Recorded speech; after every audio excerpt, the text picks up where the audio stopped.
I'm Richard Porter. I'm Johnny Smith. And this is Smith and Sniff, a podcast in which two friends talk about cars. And this week we do actually talk about cars. I want to talk to you about a car, which I know is a bit weird on this podcast. But, what car-based podcast? Car-based podcast. But I've just had a week with the Toyota GRRRR Yaris. Is that Cornish pirate Yaris, you say? GRRRR Yaris. GRRRR Yaris. Derby Yaris. Which I know you've driven because I've watched your Late Break Show film about it. Yeah. I know you drove it a bit ago, and I've been waiting to have a go in this, which, you know, of course, every car media has been frotting themselves senseless over this car, and there's a thread on it on piston heads, which is like over 400 pages long.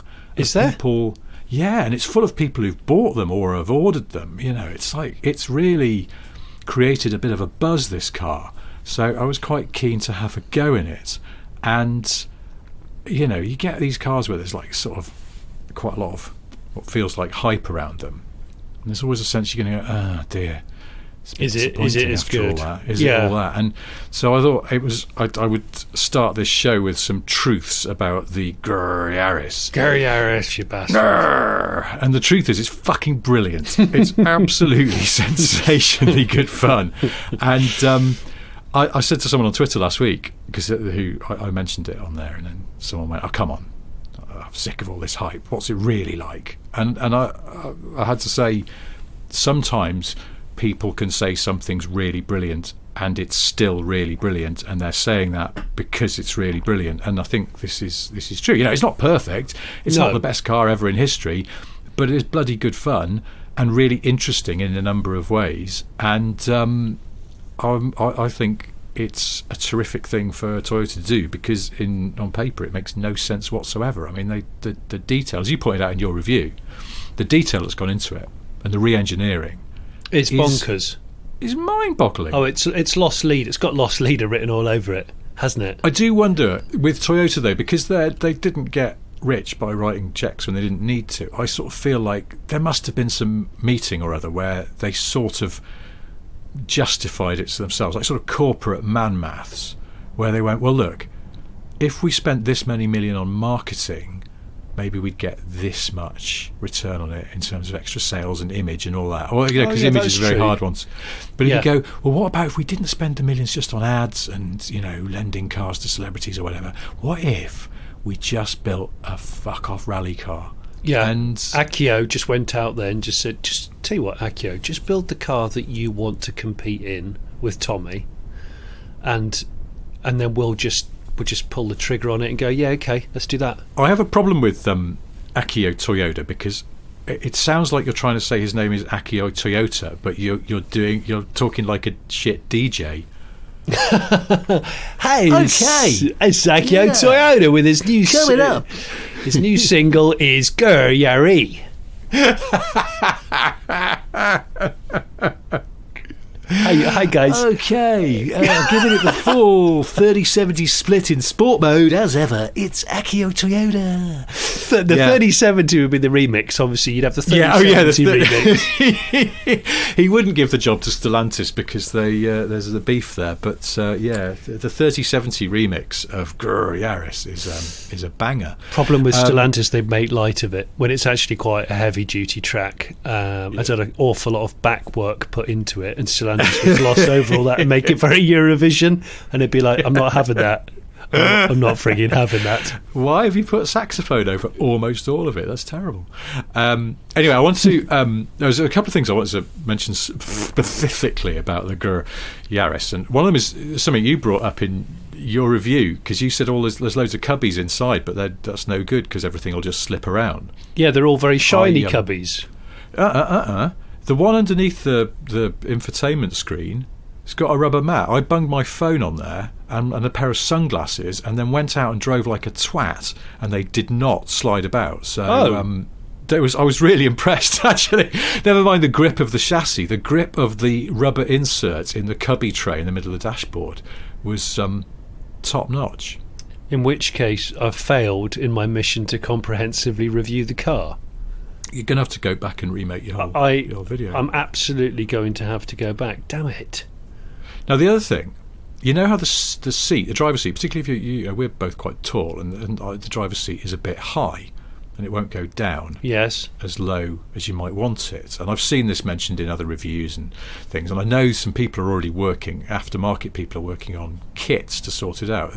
Litchfield, the respected British tuner, have got a whole GRRRR Yaris thing going on, including, I think they're working on a kit to drop the seat.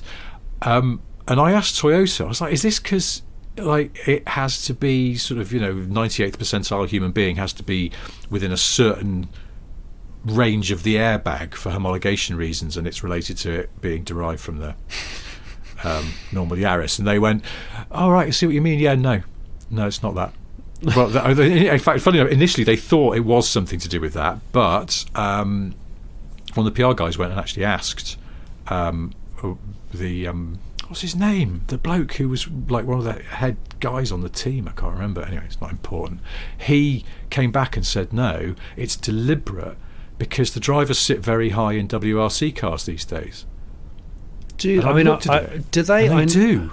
Okay, but they sit weirdly high. The co-driver sits on the floor, like he's down a little nest on the floor, like a baby bird. Co-driver cannot see over the steering, over the dashboard. Because I've been a co-driver and I know it's terrifying for that reason.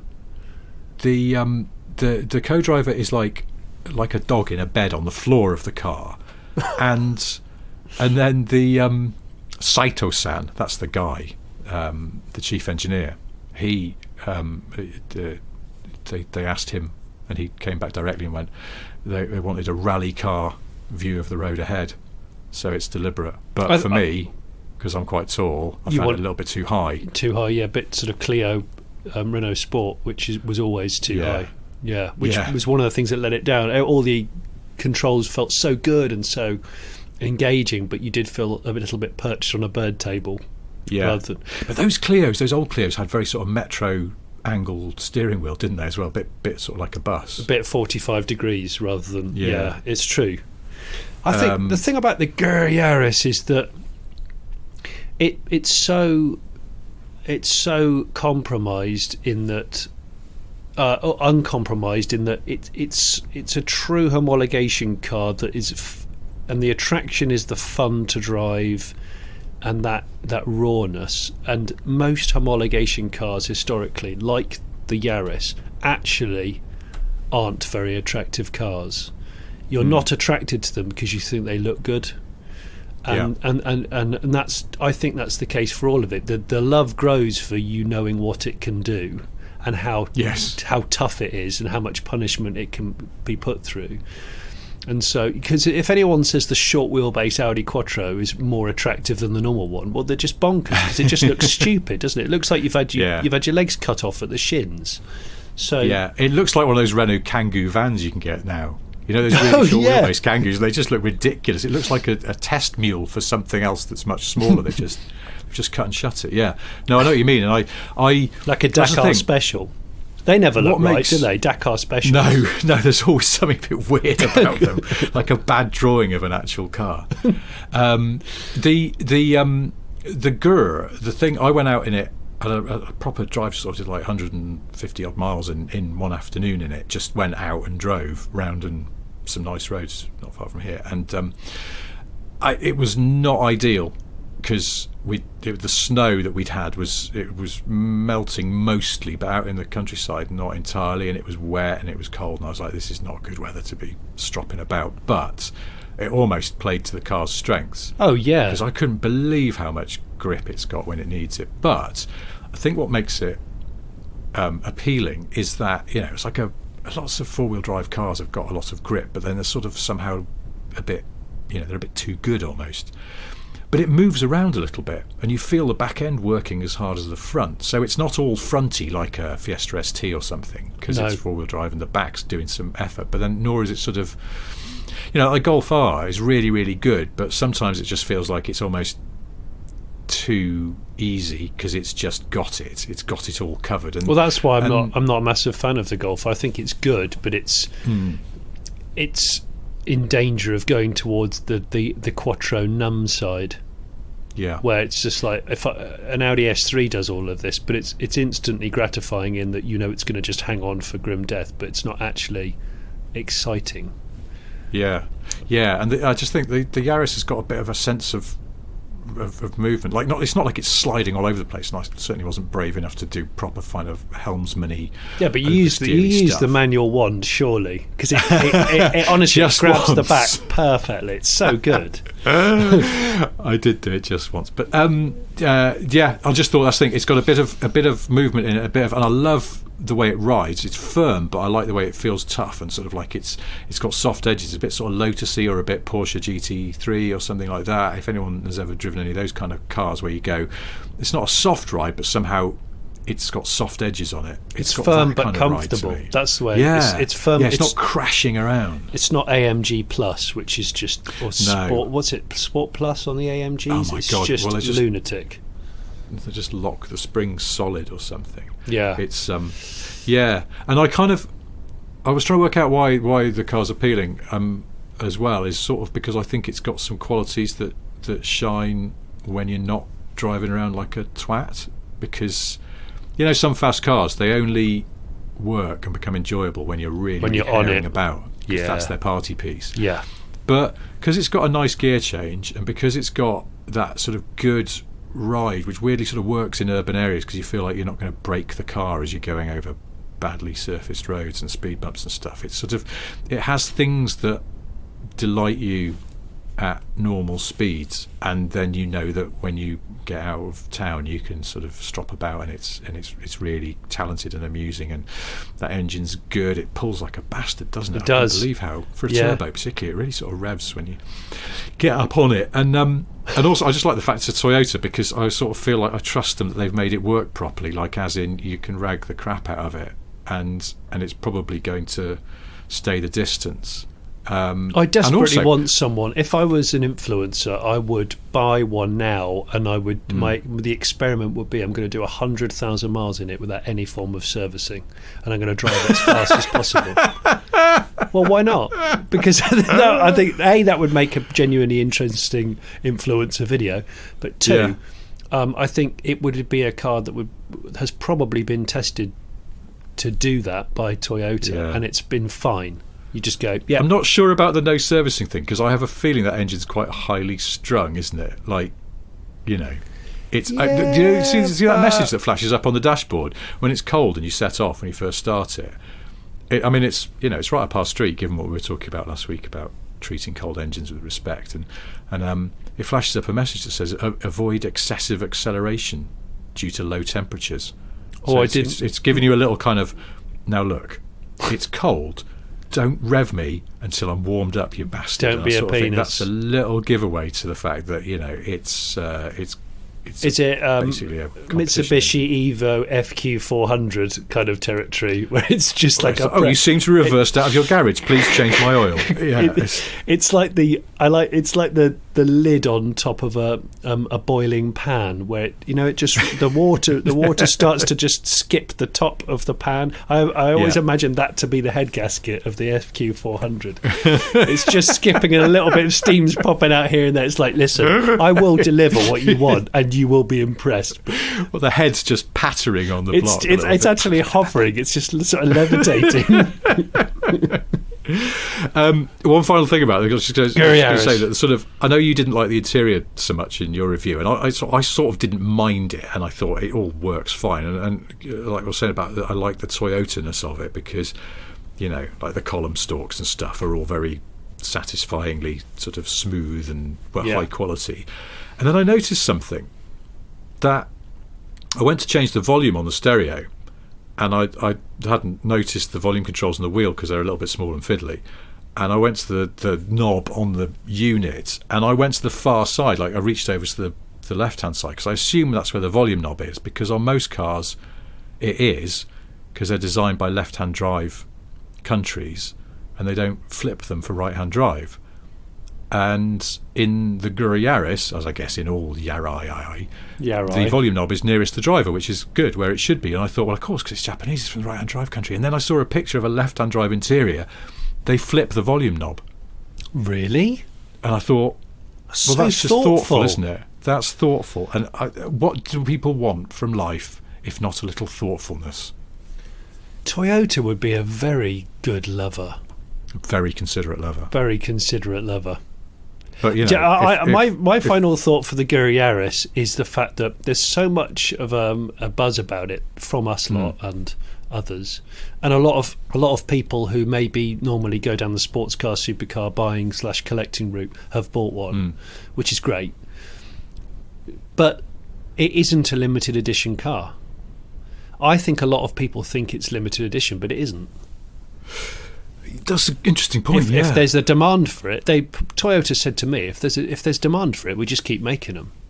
So actually, you know what? If there's a massive demand for them, it could end up being I think it could end up having that sort of 911 effect where you think you're buying a car that's extra special, and because it's a 911, it is, but it's actually still a very, very mass-produced car, but it still feels special.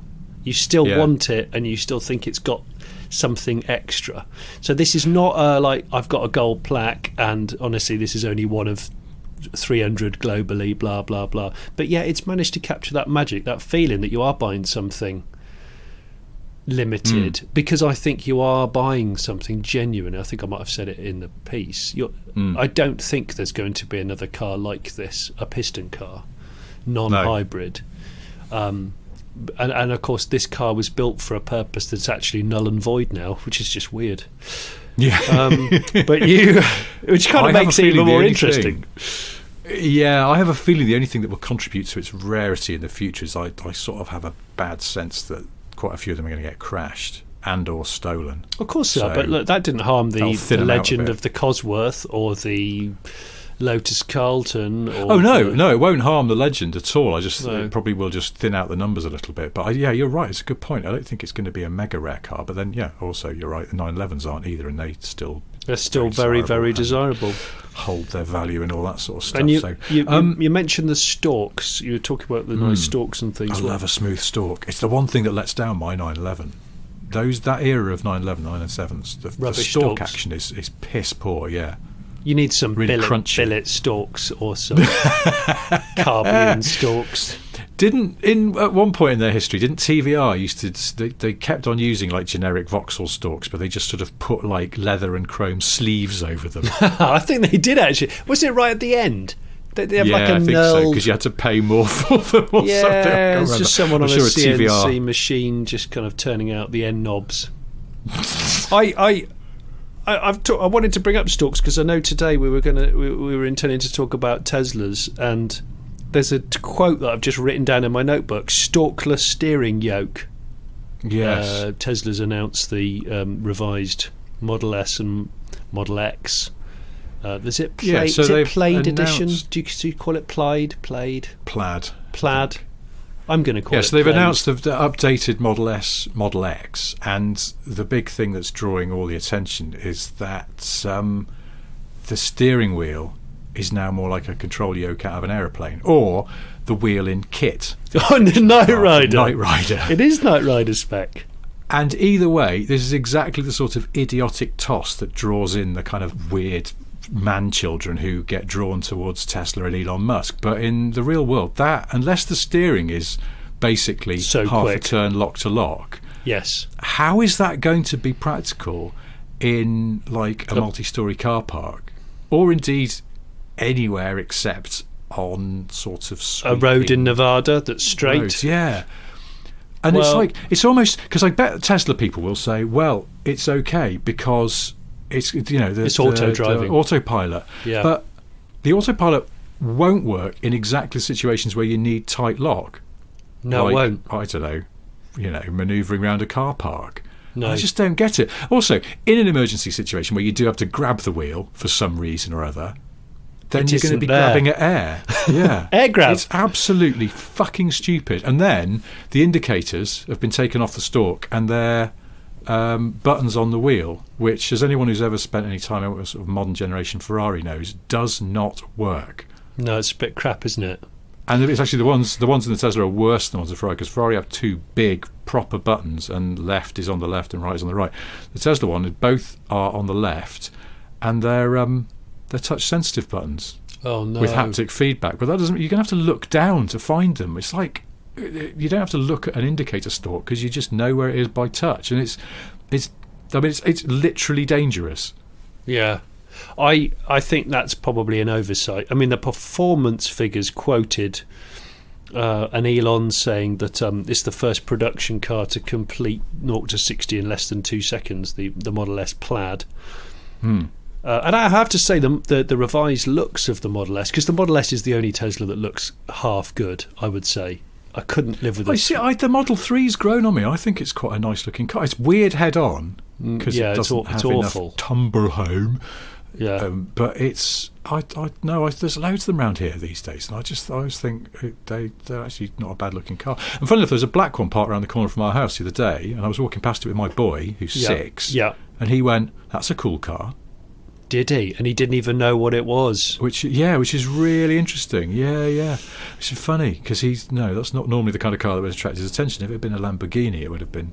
That's the kind of thing that grabs him. But it's funny, because I was looking at social media, and of course, I'm bitching about the control yoke, because I do think it is genuinely an absolutely knobbingly stupid idea. And there's a reason. If GM had introduced that on a car, everyone would be howling with laughter at their desperation, their pathetic attempts to do something new. That's true, actually. Yeah, that is true. Because it's Tesla, it's like, oh, Elon Musk, he's so visionary. No, he's not. He's playing everyone by just coming up with childish shite to grab attention. And it's working, because on social media I noticed, I think particularly people who aren't especially into cars are going, oh wow, and if they're of a certain age they're going, oh wow, I could be in Knight Rider, so it's like it's pushed the right buttons. There's no wonder that people, especially non-car people, think that Tesla is really, really cool. But I guarantee if Ford or GM or Renault or anyone had tried that same trick, people would have been going, well, that's just pathetic, isn't it? What are they trying? Oh my God, they're just desperate for something. They're grasping for ideas and coming up with any old nonsense. But the other thing about those new those updated Teslas is that Musk is saying that the car will be capable of deciding which direction you want to go in, forwards or backwards. So when you get in it, it's up against a wall. Just save it. I'm not interested. I mean, this to me is like proper mind-boggling. Don't tell me stupid. where I do or don't want to go. I'm driving the bastard car. So apparently, if it's up against a wall, you put your foot on the brake to start it, and then the car goes, well, you can't go forwards because there's a wall, so I'm putting you in reverse. And you go, okay, well, I mean, that as a very, very specific example. That's okay. But then what if you just put your foot on your brake to start it, and then you're farting around with your phone and you absent-mindedly take your foot off the brake and the car is in reverse but you didn't put it there, and off your car goes into a child? I mean, I'm sure they'll say, it's got sensors, it would never run over a child. And it's like, well, all those people who have crashes when they're on autopilot didn't agree with that, did they? So I don't know. It's this trust in tech that hasn't, I think, been fully proven out yet that is the worry. The Model S Plaid still just doesn't sound right to me. 1.99 seconds to 60, which is incredible, and 155 miles an hour over the quarter mile, 200 mile hour top speed.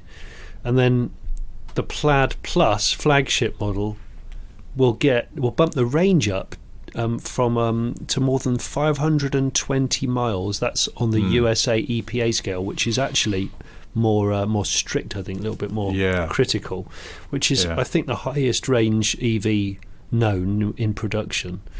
That's the stuff that's really impressive. Well, that's what it almost gets buried beneath idiotic steering wheels completely, because that's what Tesla is amazing at, and that's what Tesla is unbeatable. No one can get near them for that.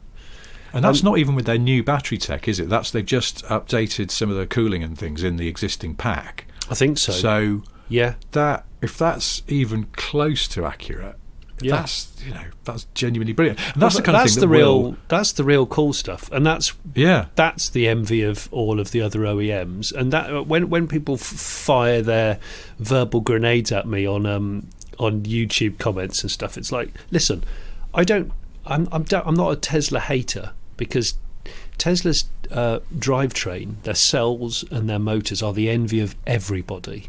in the car industry. It's the other bits I have the problem with. And as we've said many times before, I suspect the people that don't quite see the difference in build quality are people that aren't car people. In the same way that if you go and get your car resprayed, there are many ways you can respray a car, and there's many qualities of finish. But if you haven't looked at what is a good repaint and what is a shite repaint, then you're not going to know the difference, are you? I feel a bit strange. We've essentially covered. Well, we reviewed a car and then we've covered some car news, which is a bit. This is far too sensible for Smith and Stiff. It's got I was just looking at my notes for things I wanted to talk to you about, and the next one on my list is lemon curd. Isn't it underrated? Lemon curd is underrated. There was a woman around the corner from my mum and dad who I used to mow her lawn, and she used to make lemon curd from scratch, and we used to buy it. Really? Lemon lovely. Yeah, she had a whole string of Renault 5s. Was it Le Car? She just used to drive Le Cars around. It's something about a 3-bolt alloy wheel, which is slightly disconcerting, but very stylish at the same time. It feels perilous. Citroen AXs, I think, used to. They were. And just go, ooh, perilous that. Don't you just think, hang on, hard cornering. If I was going to scrimp on the production of a vehicle, would I scrimp on one wheel bolt, or would I just go, just make the parcel shelf a little bit thinner? Because if the parcel shelf falls off, no one's going to die. I mean, I suppose conversely, there's that old thing about. Anyone could design a bridge that stays up, but a good engineer would design a bridge that only just stays up, or something like that, is it? And it's like about, essentially the good engineering is not using an excess of materials and overdoing it, because it's pointless. Yeah. So maybe the Citroen AX only needed 3. Well, it was a light car. Yeah.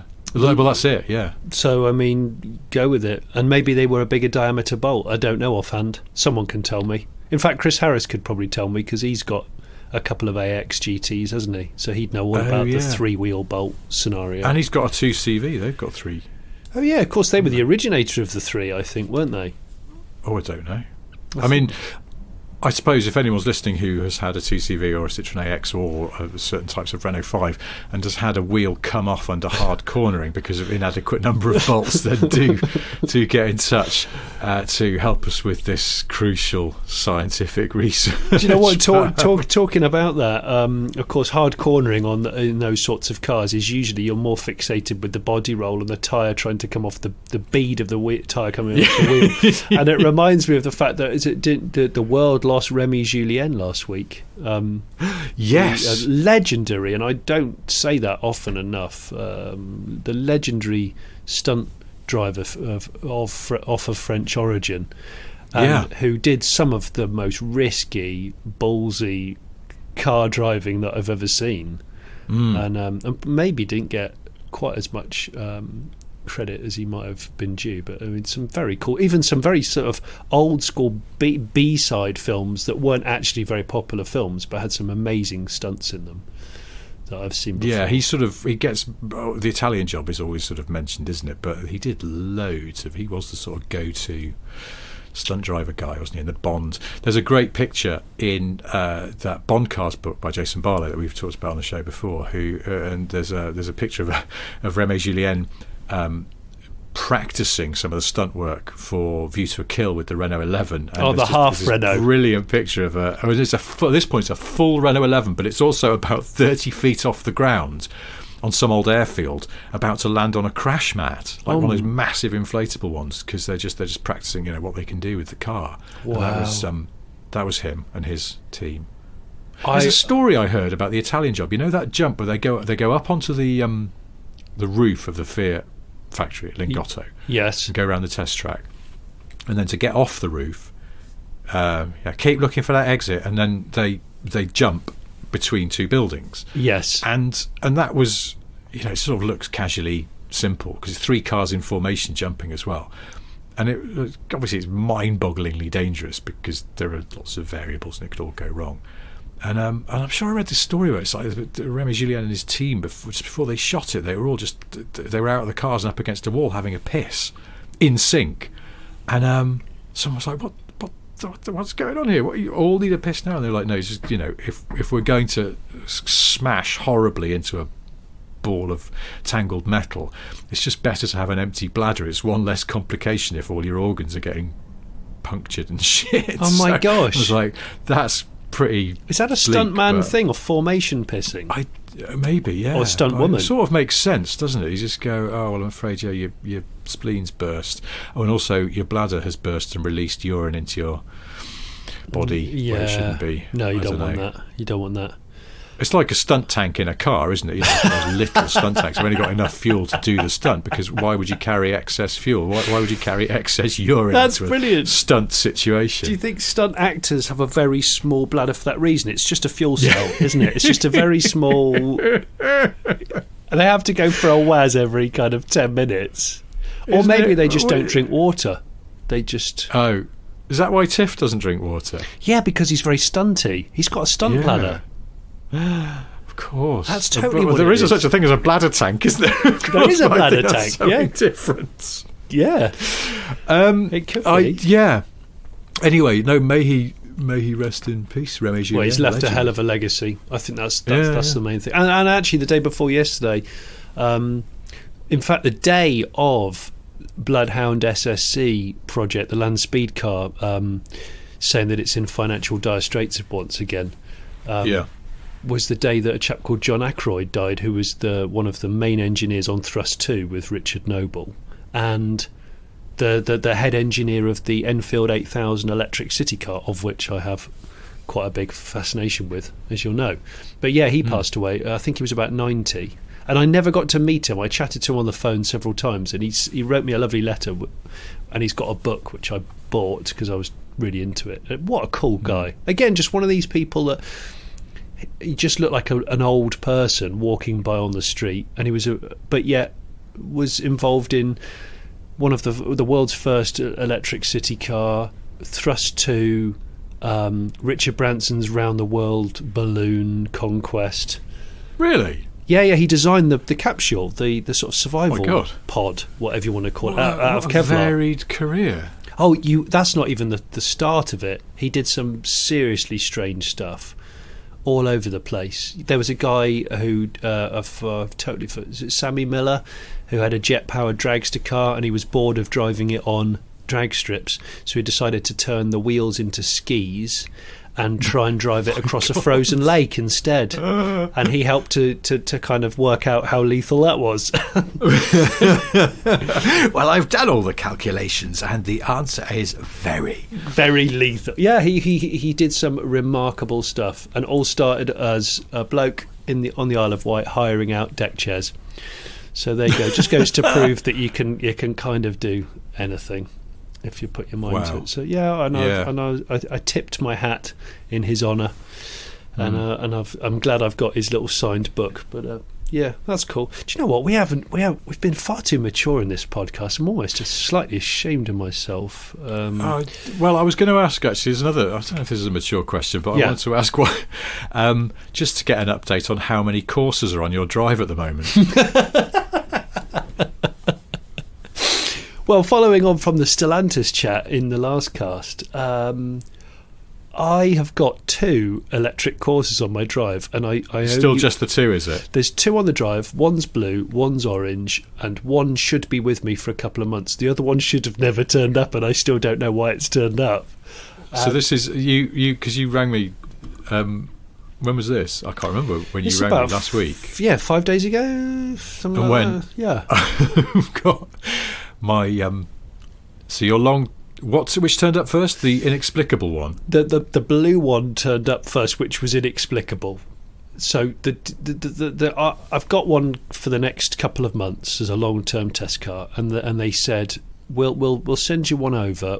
Is there a colour you'd prefer? And I said, I quite like the orange because it's quite photographic. And the last car I had was electric blue, the Kia Soul electric. I thought, I don't really want another electric blue car, I'll go for the orange one. So this car turns up and it was electric blue.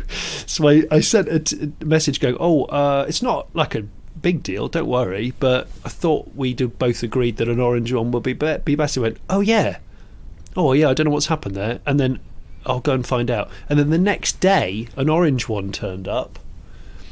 And I've just like, well, I haven't actually driven it yet. It's been here for 4 days, but we've had snow, and I've got another one, so I don't know what to do. But what's quite cool... But the man who dropped the orange one off didn't at any point go, I need to take that blue one away? No. But I have to say, did I mention that I was driving an electric van the other week for a Stellantis product? The E-Partner? Yes, yeah, which I've really enjoyed. It's got the best dash binnacle, gauge binnacle, of any vehicle I've driven in the last at least 5 years. When I say best, it's not the most impressive in terms of like wow, but it's vivid, simple, real analog needles and gauges, but beautifully lit. Yes, I've took a picture of it. I was so impressed with it, and it's just a van, but it's great. I love the layout. It's really simple, and it just works, and I think it's aesthetically pleasing. So. And it does also have a head-up display, and it's a van. So it's like it's a van. It's not like a that's a van with seats in the back. No, it's a van. It's a van. It's a fucking van. You do. It's a van. It is a fucking van.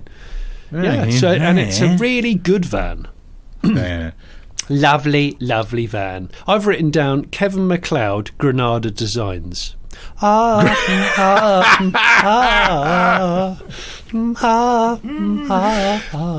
when you messaged me, what was this? It was about 3 or 4 weeks ago. You messaged me and said that I can't remember what else you were doing. You might be doing homework with your kids or something like that. And you said you were listening to the Grand Designs theme really loud. I hadn't had much sleep, and I think I drunk something. What did I drink the night before? I think I had 4 beers, which is quite a lot for me. And the next morning I was a bit woolly-headed. I was doing homeschooling with the kids, responsible parenting, and I just thought, I'm going to play the theme tune to Grand Designs. And I really enjoyed it because it's quite short, because it's a TV theme tune. So I played it 4 times.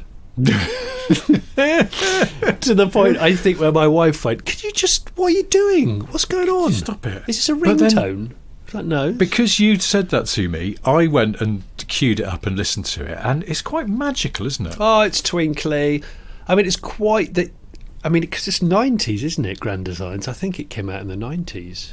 It's getting on a bit now. It's over 20 years old, I reckon. Yeah. But yeah, I do enjoy it. But I think Kevin could diversify into a car mark specific show, and Granada Designs would be it, surely. Talk me through the format. Well, it would be Miguel and Pandora have bought a holiday home in Spain, but we're not going to talk about that. What we're going to talk about is the fact that in the garage they have got a Coke bottle coupe version of the Mark I Granada, and they're deciding whether or not they're going to change it to steam power, or whether they're going to cover the whole body in solar panels and just drive around only in broad daylight. Anyway, join us for the show. And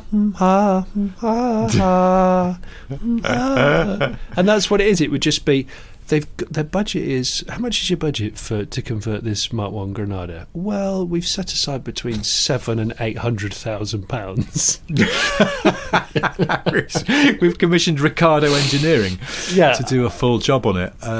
So you're spending some serious money on it. Well, yeah, it's something we've thought about doing for a really long time. It's definitely something we've wanted to do forever. I mean, I'm not saying that Granada Designs is going to be a mainstream show, although it feels a little niche. It feels particularly that you've boxed yourself in a little bit. If I came to you and went, now what I'm proposing is a nuclear powered Rover 800. No, I'm sorry. No, not interested. Only Granadas. I'm a bit marginal on Scorpios, to be honest. I mean, I'll be purist about this. Granada Designs. I don't know. I think it. You know what it's like, though. Wealthy people copy other wealthy people, Richard. I think this kind of unhappy. You know, if the Joneses have got X, then the other Joneses want Y. Suddenly, you're in the realms of £1.6 million Granadas. Who needs a Pagani Zonda? Who needs a I don't know, Sesto Elemento, whatever it's called, Lamborghini? No, don't need that at all. I think a Mark II 2.8 Gear X with a completely translucent carbon fibre body, shortened wheelbase. Well, why not? Why not? Why not? 4 Tesla motors in it. Why not? As long as during the build, Kevin MacLeod turns up intermittently and is a bit sneering about it, but ultimately then likes it. Oh, of course. Halfway through the build, it was set, and of course at the end. Look, I'm going to be honest. I didn't think I'd like what you were going to do with this Ford, but as time's gone on, I've looked at it and thought, yeah, actually, I think you've done a reasonable job. Now, tell me, have you overstepped your mark on budget? You were going to spend about 700k on this working class 2-door coupe from England. What have you spent on it? Oh well, we got a bit carried away with the switch gear. We had an artisan Swiss watch maker. Made it all intricately, and there was a lead time of 9 months on each gauge, and we've put 16 gauges in the car, so it's sort of gone over a little bit. We spent 1.2. That's quite a lot. Okay, obviously you're not going to get a return on your investment of your artisan Granada. However, I'm quite impressed with it. Where does the inevitably pregnant wife fit into this?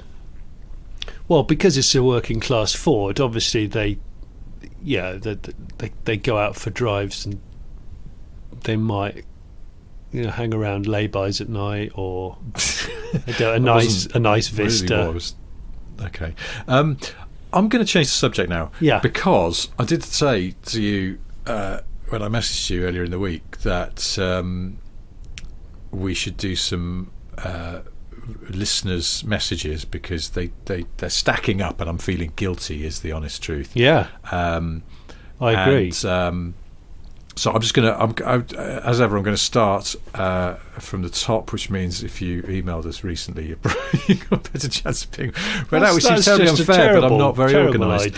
I've had loads of messages with people suggesting family cars that I should get. There's one here from Stephen Davis who says that I should get an MG ZTT, and he's done a little search for me. No V8s, but the KV6 is a sweet alternative. Probably already has a Michael Bolton CD/cassette preloaded, or he recommends a Legacy. Maybe. I don't know. I can't. It's a car I've always quite fancied, but I think if I was going to get one, it would have to be the V8 one, and I think isn't the rarest of the rare is the V8 estate MG ZTT, isn't it? Yeah, only surpassed by the Rover 75 Tourer V8, which is proper. Oh, yeah. I don't know, like 12 of them or something. I saw one once parked on the street in Crouch End, of all places. Did you? Yeah. It was... I'm not ashamed to admit this. Well, I kind of am, but I stopped the car and went back to take a picture of it, because it was like seeing a unicorn on the street. So it was in that gold colour that all the press pictures were in as well.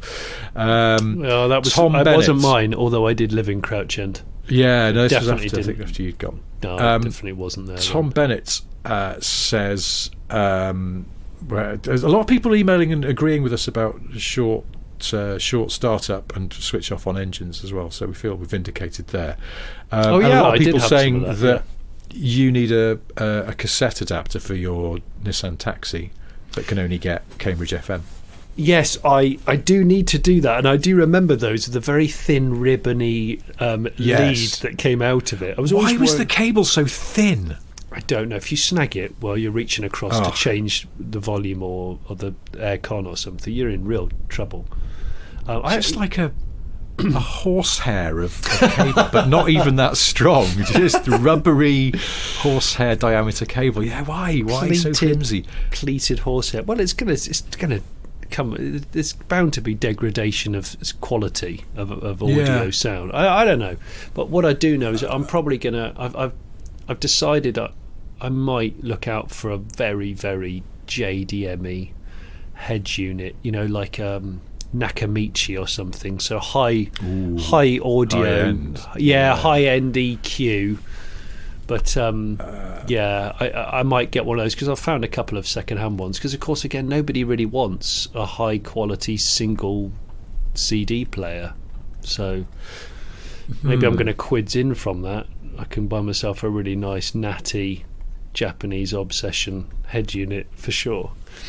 I went out in it again. Actually, I was going to go out in it in the snow, but I thought otherwise. I thought that was a terrible idea, so I didn't take it out in the snow. It had snow on it for 4 days. It's only just thawed out yesterday. So it's living at your house at the moment? Yeah, absolutely. Yeah, in fact, I assumed you'd stashed it somewhere. No, in fact, the latest video. By the time this podcast comes out, my first video on the Tokyo Cedric cab will be out.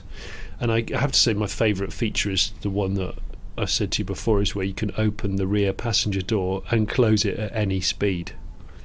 And I love that about it. So I was going along the dual carriageway, just opening and closing it like some sort of chitty bang bang, JDM chitty bang bang.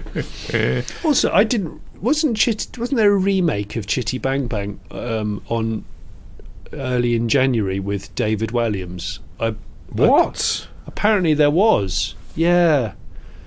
I didn't really. I didn't read about it until a couple of days ago. I think it was on New Year's Day or something. It was called Chitty Returns, or I don't know, shitty old shit face. Shitty Returns. Yeah, chit faced. I can't remember. But all I know is there was a bit of a backlash with Walliams. Well, rightly so. I mean, I can't remember anything about Chitty Bang Bang. I'm sure it's not as good as it might live on in my brain, but I can't remember anything about it. I can't remember anything about Chitty Chit. All I can remember is that I think Chris Evans owns the original one, and it's got a Ford Pinto motor in it. That's all I know. It's basically a Cortina with glass fibre wings on it. It's one of those horrible, like a what are those cars that were?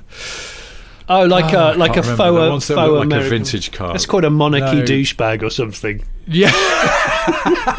It's got, if you look closely, the doors are off a Mini or something. Oh, they're the grim. Frames cut off. They're they're horrible, aren't they? They're just like really, really terrible 80s wedding cars.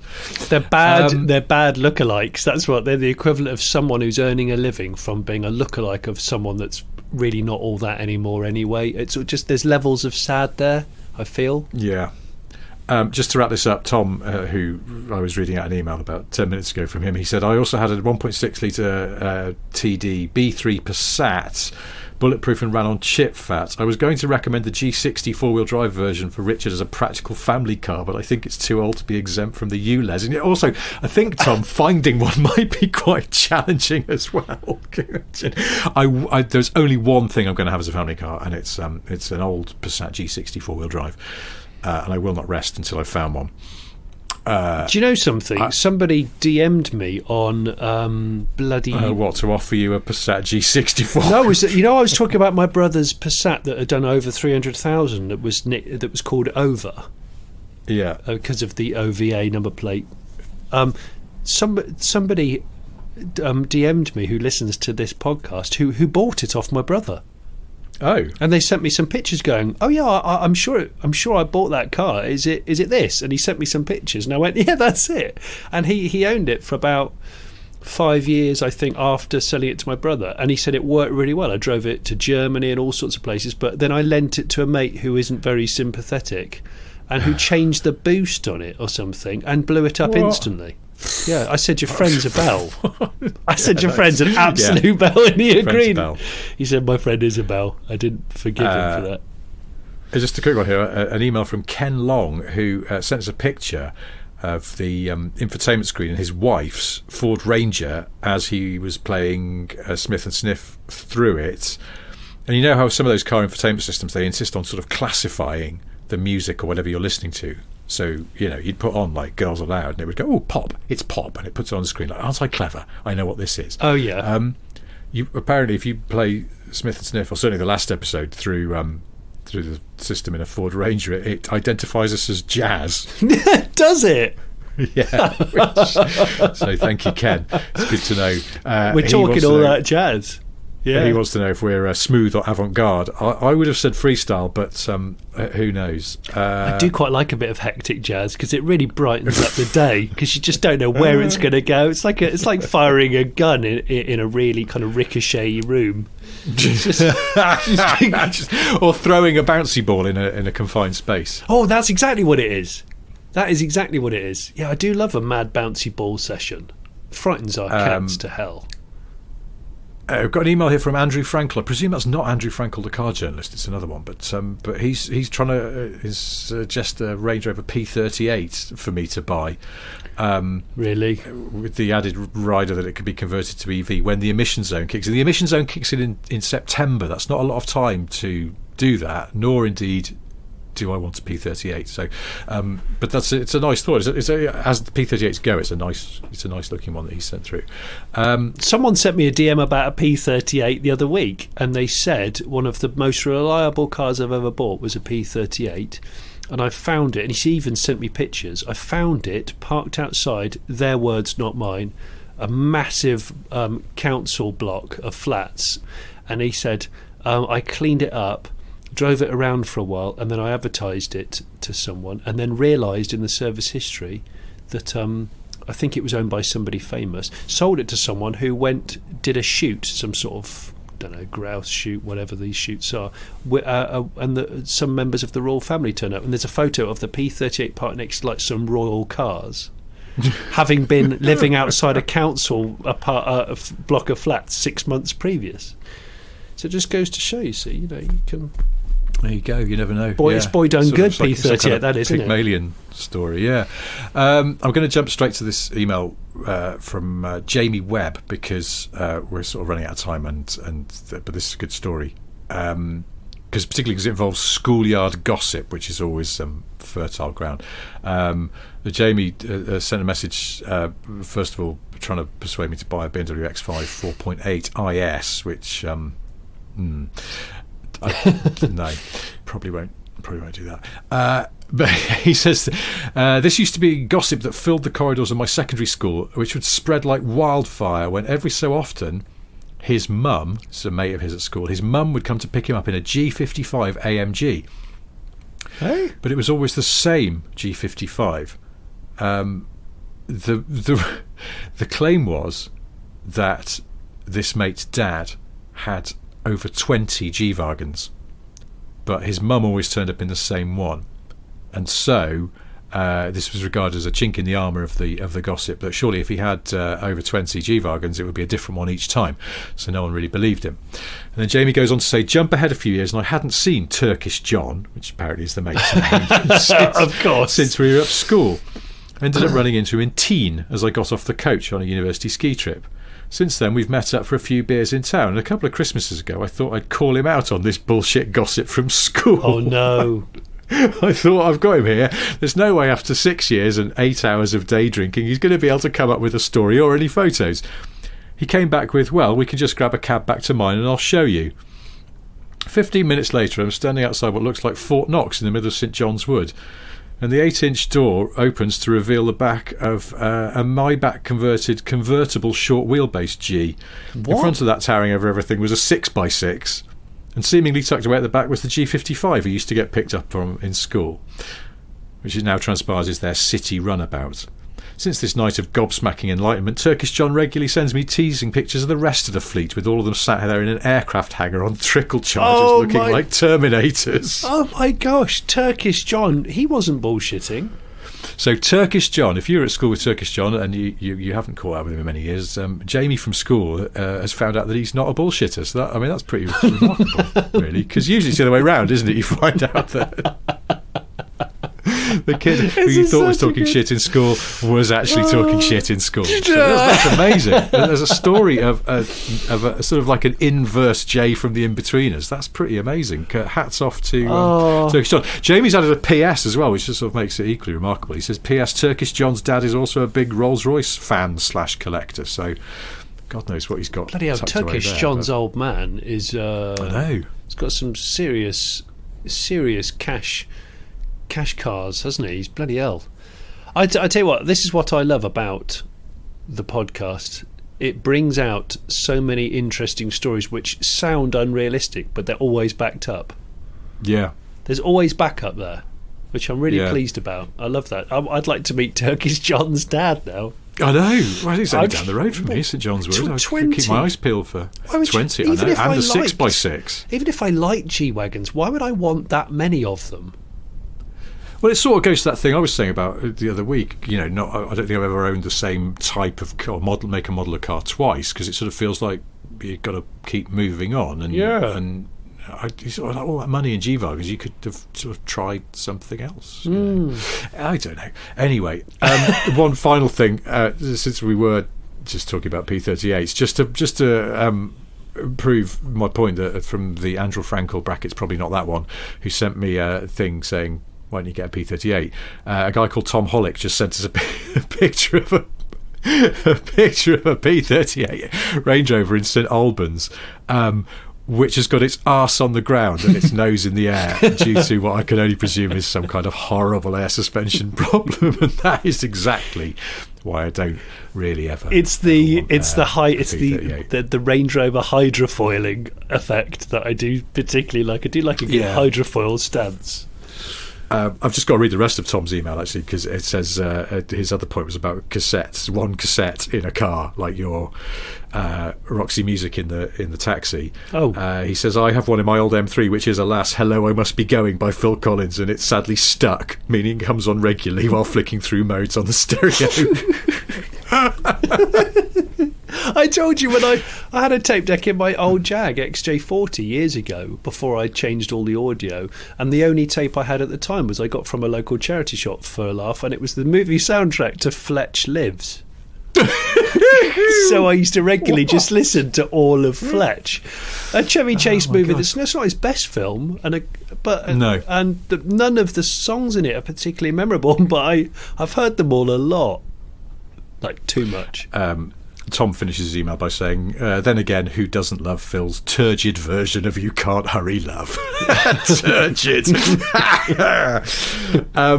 Right, that's quite enough of this. If you would like to drop us an email, then it's smithandsniff@gmail.com, or if you are one of our lovely Patreons who generously chucks us a few quid to keep doing this nonsense, then you could send us a message through there, and there's a sort of marginally better chance that it might get read out. That is, in fact, Jamie, who told us about his mate Turkish John and the G-Wagens. He emailed, and then I think in despair, going, "Oh, they've ignored my email, the useless twats." He became a Patreon and sent us a message through there. And look, he's had his thing read out. Oh, Jamie, thank you so much. The system works, and thank you to everybody who is a Patreon of this podcast. It's really, really kind of you, and it's hugely appreciated. Indeed, we're going to hopefully do a bit more on Patreon. We're just trying to work out what you might want. So we'll leave it there. Because we sort of feel like the answer might be nothing. Like, just keep doing this and please don't overreach yourselves. Anyway, I have 3 things to tell you before we end. 1, Johnny has a solo YouTube channel. It's called The Late Break Show. It has lots of fabulous things on it, including a new and exclusive look at Johnny's imported Japanese taxi and a review of the Mustang Mach-E. 2, I have several books out. One of them is called Boring Car Trivia Volume 2, available exclusively on Amazon as a ebook or a paperback. And 3, Peter Hook, the bass player from Joy Division, and Stephen Morris, the drummer, were once questioned by the police under the suspicion that they might have been the Yorkshire Ripper. Turned out the confusion came because Joy Division's tour schedule around Britain at the time matched the movements of the killer. Oh my gosh. How joyful. It's a bit mad, that, isn't it? Yeah. I can't match that kind of trivia. I'm not sure that it was... I don't even know where that came from. I've got a cactus right in front of my laptop here, and in the pot next to the cactus is a very small Fisher-Price figurine from one of my kids' toys from when they were very young, and I kept it because I feel like it looks like Yaphet Kotto from Live and Let Die. And I'm gonna send you a picture of that. You must. Yes. Sorry to bang on about the Patreon, but that's something else. Every week I put up a page of pictures and links that are relevant to the show, so if there's certain things you want to see that we're talking about, there's a chance they'll be up on there. That's it. We'll do this all again next week, I suppose. Until then, thank you ever so much for listening. Goodbye. Lovely. Lovely. Sweet. Amazing. Stopping recording.